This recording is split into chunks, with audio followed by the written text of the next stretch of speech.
Hello, I'm Mr. McBrien. This is SCH4U, balancing redox reactions using oxidation numbers. The Ontario curriculum states that students will write balanced chemical equations for oxidation-reduction reactions using the oxidation number method. That's what we're going to do today. Over the last 2 years, through our chemistry studies, we've demonstrated the utility of a balanced reaction a whole lot. We've calculated the amounts of reagents that have been needed, calculated the expected yields of products. We've done work around energetics and more. Really balanced equations are critical to our understanding of given reactions. We've done balancing before, but never like this. Redox reactions, we have to balance the electrical charge as well as the atoms, and so the process is a little more complicated than we're used to. So there are two potential approaches, oxidation numbers and half-cell reactions, and really they're very consistent. We need to know how to do both of these. The precise approach depends on the reaction, on whether it's done in water, and if so, whether it's in acidic or basic solution. So we're going to deal with each one in turn. Today we're going to worry about the oxidation number method. And the method's really pretty simple. We use the oxidation numbers we learned how to generate yesterday. We assign them to all the atoms in the reaction. And then we look at the sum of the oxidation numbers and keep in mind that they need to remain constant. So what this means is we have to do cross multiplication, much like we did previously around given atoms. And then again, like we did before around atoms, we'll find the simplest whole numbers by looking for common denominators. Once we've done that, we'll put the coefficients in for products as well as the reactants, and then balance the rest of the atoms as well.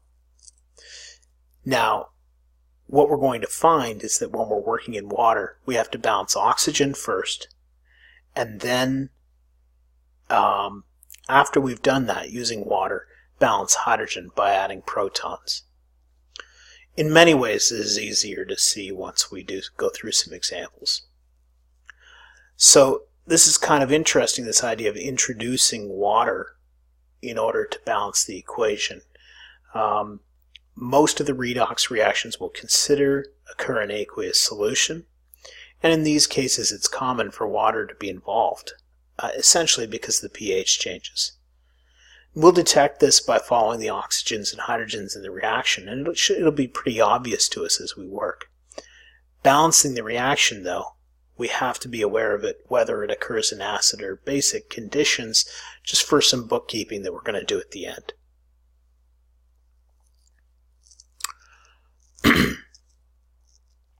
Okay, so let's go through an example. So, dichromate oxidizes ethanol in water to form chromium ions and C2H4O2. Now we need to figure out what the oxidation state is on everything in this reaction. We saw how to do this yesterday. We can start with the electronegative oxygen, assign it a -2, and then from there we'll have to figure out chromium. Similarly, the hydrogens and oxygens in ethanol, we'll take the ones we know and then use them to figure out the oxidation number for carbon. Chromium ion is trivial, and then again the organic process, looking at oxygens and hydrogens. So let's take the question marks in turn. So the charge on the species is -2. So -2 has to equal 2 times the oxidation number of chromium plus 7 times -2. The oxidation number of chromium then is +6. In the case of ethanol, it's an uncharged species, so 0 equals 2 times the oxidation number of carbon, plus 6 times the plus 1 from hydrogen, plus minus 2 for the oxygen. And the oxidation number of carbon comes out to -2 if my addition worked out. And on the product side, carbon's oxidation number can be determined by, again, saying it's an uncharged species and doing the math to get the oxidation number being 0. Once we have those oxidation numbers, we can determine that carbon's losing 2 electrons, it's oxidized, and chromium's gaining 3 electrons, it's being reduced. Now, as mentioned, we need to balance the electrons. So we insert a multiplier. In order to balance the electrons, we need 2 dichromate ions and 3 ethanol molecules. And to keep the balance on the right-hand side, we're going to have to insert a 4 and a 3. If you study that for a few seconds, I think it'll become quite clear. Once we've done that, you'll notice that the oxygens are not balanced. On the left-hand side, we have 2 times 7 is 14, plus 3 times 1 is 17. On the right-hand side, we have 3 times 2 is 6. So there are 11 oxygens unaccounted for. In order to balance that, then, we add 11 water molecules and oxygen is balanced. But we're not done. So, after we balance oxygen, we need to balance hydrogen. So we can count up the hydrogens on the left-hand side. 3 times 6 is 18. Count up the ones on the right-hand side. 3 times 4 is 12, plus 22 is 34. So we're going to have to introduce 16 protons to balance the number of hydrogens.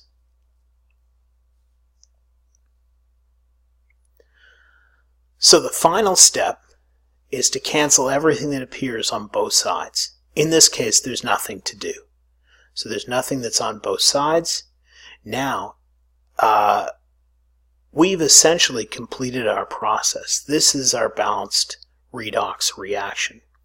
If we do the math, if we work our way through, we can see that all of the atoms, all of the charges are balanced. So, on the left-hand side, we've got 16 positive plus 4 negative is 12 positive. Over here, 12 positive, no charge, no charge. So the charge is balanced at 12 positive on both sides. We did the math already to see that the protons and oxygens are balanced.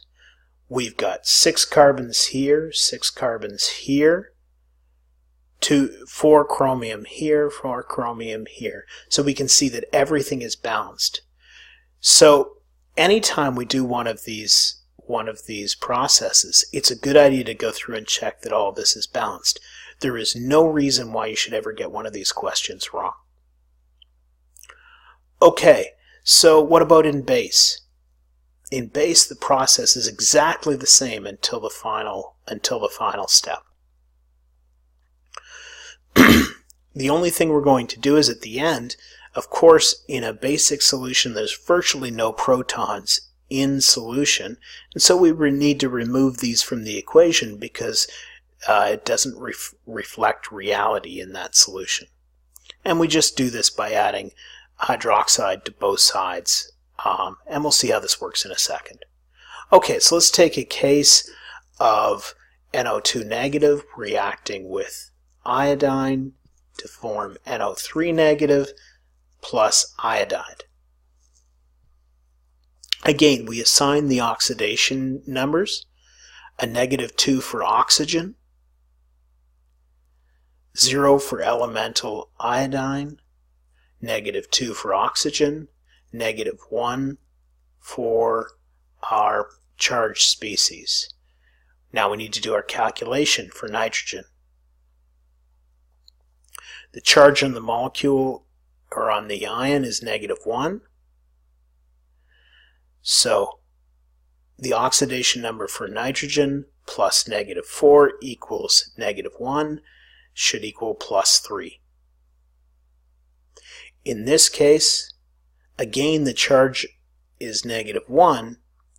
3 times -2 plus the oxidation number for nitrogen gives -1, so it should give the oxidation number of +5. And now we've got our oxidation numbers for all of the species in the reaction. We can also now, by examination, see that nitrogen's losing 2 electrons. It's oxidized. And iodine is gaining 1 electron. It's being reduced. Okay, so to balance the number of electrons then, since these numbers aren't equal, we need to put a multiplier in. So we need 2 iodine atoms per every nitrogen atom. So we insert a 2.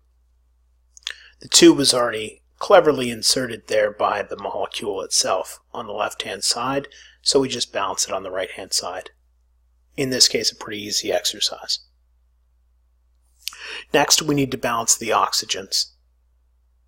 So you can see there are 2 on the left-hand side and 3 on the right-hand side. We need to add an oxygen to the left-hand side, and we'll do this just by adding a water molecule.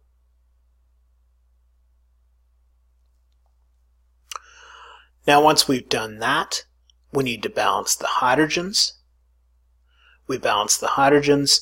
We can see that there are 2 hydrogens on the left-hand side and none on the right-hand side, so we're going to need to add 2 protons to the right-hand side to balance the hydrogens. Now, if this were acidic, this would be our answer.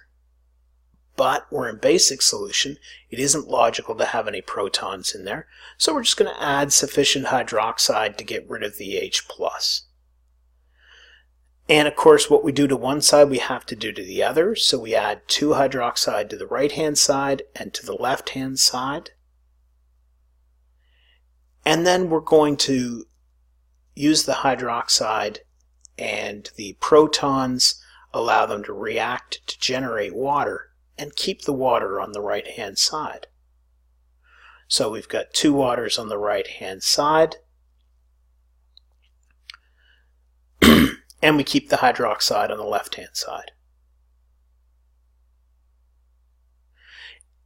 But notice that we have water on the right-hand side and on the left-hand side, so we can cancel the 1 water, remove the 2 here, and this gives us our final equation. So we can again make sure that this is accurate. 2 times -1 is -2, -3. On the right-hand side, 2 times -1 plus -1 is -3. Our charge balances. We already checked to make sure that protons and oxygens balanced.